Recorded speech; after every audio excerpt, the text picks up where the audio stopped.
আসসালামু আলাইকুম রহমতুল্লাহ। কেমন আছেন সকলেই? আশা করি সকলেই ভালো আছেন। দেশ ও প্রবাসে থাকা ৫ ব্যাংকের সকল গ্রাহকদের জন্য একটি মহামূল্যবান, মহাগুরুত্বপূর্ণ সুখবর বলতে পারেন এটি। সুখবর কেন বলছি? গত ২ বছর আপনাদের আমানতের টাকা পড়েছিল ৫টি ব্যাংকে। প্রয়োজনের উপরে ভিত্তি করে আপনার টাকাটি আপনি তুলতেও পারেননি। আবার এই টাকার উপরে যদি আপনার কোনো মুনাফাও না দেওয়া হয়, তাহলে এটি জুলুম করা হবে, আমানতের খেয়ানত করা হবে।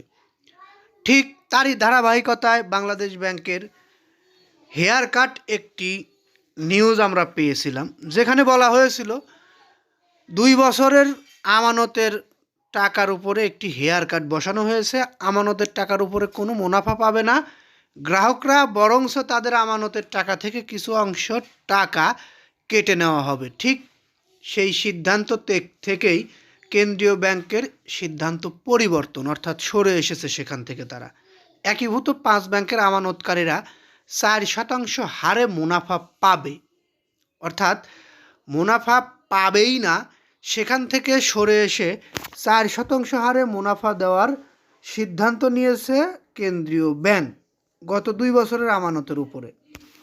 তাহলে আমরা বিস্তারিত নিউজটি আপনাদেরকে শোনাই।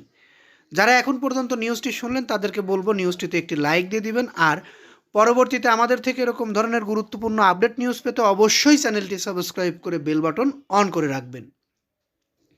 একীভূত ৫ ব্যাংকের আমানতকারীদের গত ২ বছরের আমানতের উপর কোনো মুনাফা দেওয়া হবে না বলে সম্প্রতি কেন্দ্রীয় ব্যাংক যে সিদ্ধান্ত নিয়েছিল তা থেকে সরে এসেছে। নতুন সিদ্ধান্ত অনুযায়ী একীভূত ৫ ব্যাংকের আমানতকারীরা ৪% হারে মুনাফা পাবেন। সিদ্ধান্ত বাস্তবায়নের জন্য বুধবার কেন্দ্রীয় ব্যাংক সংশ্লিষ্ট ইসলামী ব্যাংকগুলোতে চিঠি দিয়েছেন।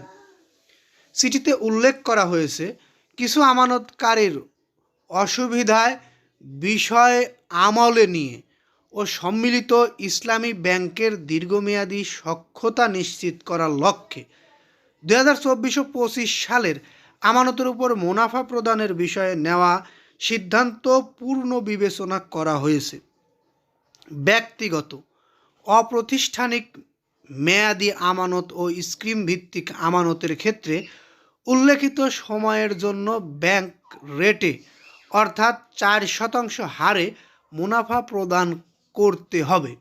সিদ্ধান্ত বাস্তবায়নের জন্য চিঠিতে বেশ কিছু নির্দেশনাও দেওয়া হয়েছে। সেগুলো হলো ২০২৫ সালের ২৮ ডিসেম্বর ভিত্তিক সব আমানত স্থিতি পুনরায় হিসাবন করতে হবে। এরকম ধরনের আরও কিছু নির্দেশনা আছে, সেটি আমরা পরবর্তীতে আপনাদেরকে জানিয়ে দেব।